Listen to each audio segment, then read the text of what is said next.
ఆంధ్రప్రదేశ్ రాష్ట్రంలో సంపద సృష్టిస్తాం.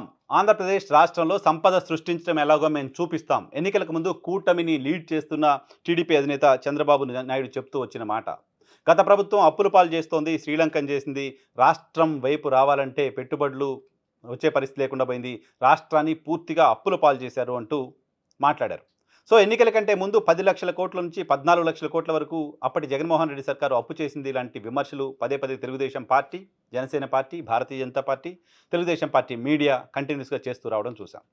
తెలుగుదేశం పార్టీ కూటమి అధికారంలోకి వచ్చిన తర్వాత 2 బడ్జెట్లు ప్రవేశపెట్టారు. 2 బడ్జెట్ల తర్వాత కేంద్ర ప్రభుత్వం పార్లమెంట్ సాక్షిగా చెప్పిన మాట, ఆంధ్రప్రదేశ్ ప్రభుత్వం 2019 నుంచి 24 వరకు చేసిన అప్పులు కేవలం 3,00,000 కోట్ల రూపాయలకు మాత్రమే అని. మిగతా అన్ని అప్పులు కలిస్తే అది 6.5-7 లక్షల కోట్ల కంటే ఎక్కువ లేదు అని ఇదే రాష్ట్ర ప్రభుత్వం 14,00,000 కోట్లు అప్పులున్నాయని చెప్పిన వాళ్ళే అసెంబ్లీ సాక్షిగా చెప్పారు. పార్లమెంట్ సాక్షిగా కూడా వాళ్ళ ప్రభుత్వమే చెప్పింది. సో అవన్నీ తప్పులు అనే విషయం అర్థమైంది. సో సంపద సృష్టి మేము చేస్తాం, వాళ్ళగా అప్పులు చేయమంటూ చెప్పారు. మరోవైపు వైఎస్ఆర్ కాంగ్రెస్ పార్టీ గతంలో అధికారంలో ఉన్న పార్టీ చెప్తున్నమాట, మేము 3,00,000 కోట్ల రూపాయలకు పైగా అప్పులు చేశాం 5 ఏళ్ల కాలంలో. అందులో 2,60,000 కోట్ల రూపాయలకు పైగా నేరుగా ప్రజల అకౌంట్లో డబ్బులు వేశాము. మిగతా మిగతా తీసుకొచ్చిన అప్పులన్నీ ప్రాజెక్టుల కోసమో, ఇంకో రకరకాల అభివృద్ధి కార్యక్రమాల కోసం ఖర్చు పెట్టాం.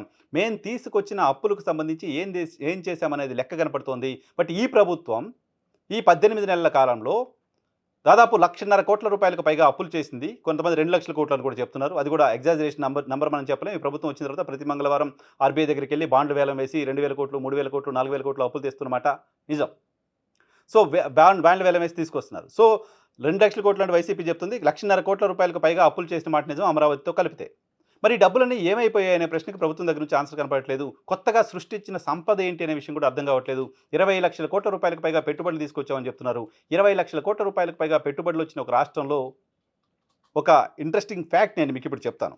ఈ ఏడాది బడ్జెట్‌లో ప్రభుత్వం ఒక లక్ష్యం పెట్టుకుంది. ఏంటి ఆ లక్ష్యం అంటే, ఈ ఏడాది 79,927 కోట్ల రూపాయలు అప్పులు చేయాలనేది బడ్జెట్‌లో చెప్పిన ప్రతిపాదన. మొత్తం ఏడాదికి 12 నెలల కోసం 79,927 కోట్ల రూపాయలు అప్పులు చేయాలని ఆంధ్రప్రదేశ్ రాష్ట్ర ప్రభుత్వం బడ్జెట్‌లో చెప్పింది. కానీ ఇప్పటికే 9 నెలల్లోనే ఆంధ్రప్రదేశ్ రాష్ట్ర ప్రభుత్వం చేసిన అప్పులు ఎన్నో తెలుసా? 85,272 కోట్ల రూపాయలు. ఇంకా ఏడాది గడవక ముందే ఎంత రుణాన్నైతే సమీకరించాలని మనం అనుకున్నామో, దానికంటే 6,000 కోట్ల రూపాయలు అడిషనల్‌గా చేసింది ఈ సర్కారు. ఇంకా లీగల్‌గా ఆంధ్రప్రదేశ్ రాష్ట్ర ప్రభుత్వం ఇంతకు మించి అప్పులు తీసుకురాలేని పరిస్థితి ఉంది. బయట నుంచి అప్పులు ఇంతకంటే ఎక్కువ తీసుకురావడానికి ఎఫ్ఆర్‌బిఎం పరిమితి ఉంటుంది. దాన్ని దాటి ఎళ్లి అప్పులు తీసుకొచ్చే పరిస్థితి లేదు. ఆంధ్రప్రదేశ్ రాష్ట్ర ప్రభుత్వానికి ఇప్పుడున్న పరిస్థితిలో ఇంకెక్కడ అప్పు పుట్టే పరిస్థితి లేదు. ఎందుకంటే అప్పులు ఎన్ని తేవాలనుకున్నారో దాన్ని 9 నెలల కాలంలోనే దానికంటే ఎక్కువ చేసేశారు. ఇప్పటికే అప్పుల పరిమితిని దాటి అప్పులు చేసేశారు. మరి సంపద సృష్టి ఏమైపోయింది? ఈ స్థాయిలో అప్పులు చేసిన డబ్బులు ఎక్కడికి పోతున్నాయి? ఏం చేస్తున్నారనేది ఒక $1 మిలియన్ ప్రశ్నగా ఉంది ఆంధ్రప్రదేశ్ రాష్ట్రంలో. సో ఈ స్థాయిలో అప్పులు ఎందుకు జరుగుతున్నాయనే దానికి సంబంధించి ఆన్సర్ చెప్పడానికి ఎవరు ముందుకు రావట్లేదు. దాన్ని డైవర్షన్ చేయడం కోసమో, ఇంకో రకంగానో ప్రయత్నం చేస్తూ వస్తుంది ప్రభుత్వం. బట్ ఆంధ్రప్రదేశ్ రాష్ట్ర ప్రజలకి తెలుసుకోవాల్సిన అవసరం ఉంది. ఇన్ని అప్పులు ఎందుకు చేస్తున్నారు? గతంలో ఆయన అప్పులు చేస్తున్నాడని చెప్పే కదా మీకు ఓట్లేసాం. మళ్ళీ మీరు ఎంతకంటే ఎక్కువ అప్పులు చేస్తే ఎలా అనే ప్రశ్నకి ఆన్సర్ చెప్పే పరిస్థితి ఆంధ్రప్రదేశ్ రాష్ట్రంలో ఎవరికీ కనపడట్లేదు. ఇప్పుడు ఇంకా ఆప్షన్ ఏంటి? అసలు ప్రభుత్వాన్ని ఎలా నడపాలి? ఆప్షన్ ఏంటి? బయట నుంచి అప్పులు తెచ్చే పరిస్థితి లేదు. కేంద్రంలో, రాష్ట్రంలో మనమే ఉన్నాం. కాబట్టి కేంద్రంలో ఉన్న మన ఎన్డీఏ సర్కార్‌ని అడిగి ఏదో రకంగా అప్పులు తీసుకొచ్చేద్దాం. ఏదో ఒక రిలాక్సేషన్ చూద్దాం అప్పులు తీసుకురావడానికి సంబంధించి. ఏదో ఒక రిలాక్సేషన్ చూసి అప్పులు తీసుకొచ్చి ప్రభుత్వాన్ని నడిపిద్దాం. ఇది దాదాపు 2 ఏళ్లు గడుస్తున్న సందర్భంగా 2 ఏళ్ళు అవ్వలేదు, 18 నెలలు అయింది. 18 నెలల తర్వాత ఆంధ్రప్రదేశ్ రాష్ట్ర ప్రభుత్వం యొక్క పరిస్థితి. ఇంకా ఇప్పటికీ గత ప్రభుత్వం విధ్వంసం అంటూ మాట్లాడుతూ వస్తే ప్రజలు నవ్వుకుంటారనే స్పృహ ఈ ప్రభుత్వానికి ఖచ్చితంగా ఉండాలి. ఇప్పుడు ప్రభుత్వం ముందున్న ఆప్షన్, ప్రభుత్వం చేస్తున్న ఆలోచన, మా రాష్ట్రంలో జీఎస్డీపీ పెరిగింది. మా రాష్ట్రంలో జీఎస్డీపీ పెరిగింది కాబట్టి పెరిగిన జీఎస్డీపీ మేరకు మాకు అప్పులు చేసుకునే అవకాశం ఇవ్వండి అని అడగడం.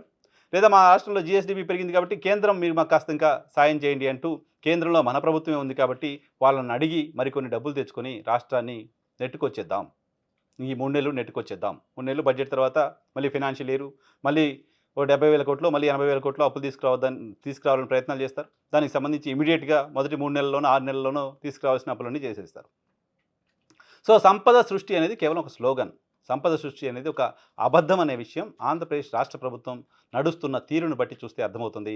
ఆంధ్రప్రదేశ్‌కి సంబంధించిన ఎక్స్‌పర్ట్స్, ఆంధ్రప్రదేశ్‌కి సంబంధించిన ఆర్థిక శాఖ మంత్రి, ఆంధ్రప్రదేశ్‌కి సంబంధించిన ముఖ్యులు మీరు సేకరిద్దామని చెప్పుకున్న అప్పుల్లో 9 నెలల్లోనే మొత్తం అప్పులు సంబంధించిన పరిమితి పూర్తయిపోయి అడిషనల్‌గా ఇంకో 6,000 కోట్ల రూపాయలు అప్పులు చేయాల్సిన పరిస్థితి ఎందుకొచ్చిందో ఆంధ్రప్రదేశ్ రాష్ట్ర ప్రజలకు సమాధానం చెప్తే, ఈ సంపదల సృష్టి ఎప్పుడు జరుగుతుంది? అప్పులు తీర్చడం ఎప్పటి నుంచి మొదలవుతుంది అనేది అర్థమవుతుంది.